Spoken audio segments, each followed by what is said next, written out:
Hi, everybody. Welcome to week 4 of social media marketing. We're rolling right along now. We just keep adding tools to our marketing belt to help us as we move into the content creation portion of the course in a few weeks. And this week, we are going to focus on developing our brand. And there is a lot to that, but this week specifically, we're going to break that down and focus on the 3 V's of marketing. And the 3 V's of marketing are values, voice, and visual identity.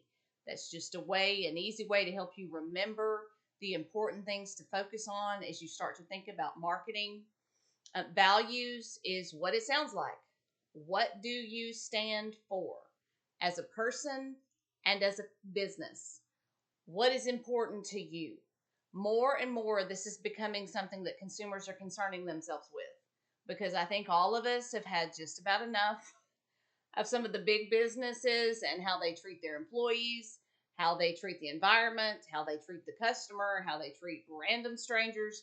We've just all seen a lot of corruption and things that don't line up with who we want to be as people.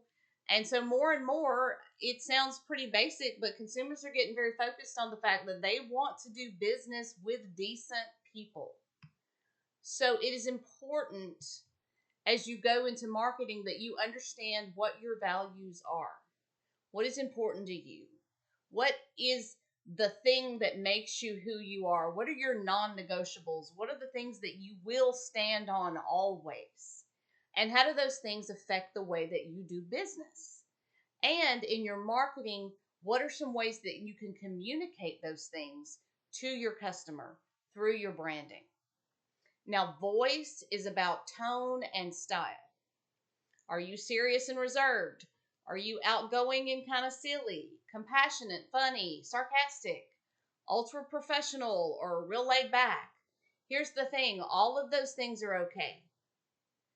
It really is about what is your authentic voice. Those are the rules here: authenticity and consistency. And now let me say that consistency doesn't mean that it always has to be one way, because there may be times, there may be certain kind of content you want to create that requires a heavier voice or a lighter voice than what you normally come through with. But always your true authentic self and voice needs to come through and needs to be visible in your marketing.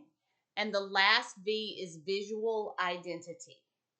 Now, visual identity is very, very, very important in social media. And visual identity is, again, what it sounds like. What is the look of your business? Your ultimate goal in all of your content creation should be that if your customer is just scrolling through whatever platform and one of your posts comes up, they should recognize it immediately. Even before their brain has time to consciously read what it says, they should know that's you. And you build that consistency in branding by being intentional. You do the same thing over and over. These are my colors. These are my fonts. This is my aesthetic. Don't do this thing where, well, I've been doing pastels for a while, but today I feel red. No. Don't feel red unless there is an announced or gradual branding change, because you need to be consistent. Think about the device you're marketing on. Most people are on social media platforms on those little phone screens, and they're scrolling. And you have a millisecond to catch their attention. So make sure that whatever look you choose is the look that you go with, so it begins to register in their mind always. When you see arches, you know what that means, and you want to develop that same level of instantaneous recognition with your customer base. Now, you do have a quiz this week over modules 3 and 4. It's the same drill. Open 2 tabs. Be sure you don't close the quiz. Should be easy breezy. Now, the assignment, on the other hand, may feel a little bit more intimidating this week, because we are branching out and away from download the Word document, fill it out. This week, we're going to start working in Canva, not to be confused with Canvas, even though I know that can be a little bit confusing. I did put information on Canva in your Start Here module. We're going to be working on that platform sometimes to help us create content, and this is going to be the first week that we're going to do that. you are going to be setting up a branding module in Canva. I give pretty detailed instructions in the assignment. I linked some tutorials in that Start Here module. You can always pull up things on YouTube if you don't understand, or you can always reach out to me. We can get this figured out. Don't get frustrated or bogged down struggling with Canva. That's a part of what we're learning in this course, is how to operate these different types of platforms. Canva is not social media, but it does give you the opportunity to practice with some things that function in a lot of ways that social media will. And in Canva, you are going to set up a branding manual. It's going to be a very important document in this course. This is going to be the basis of your marketing. It's going to show your logo. It's going to show your colors, your fonts, some picture examples of what your look is going to be. It's going to contain information on your value and your voice. And this is going to be like your constitution for this course when you create content.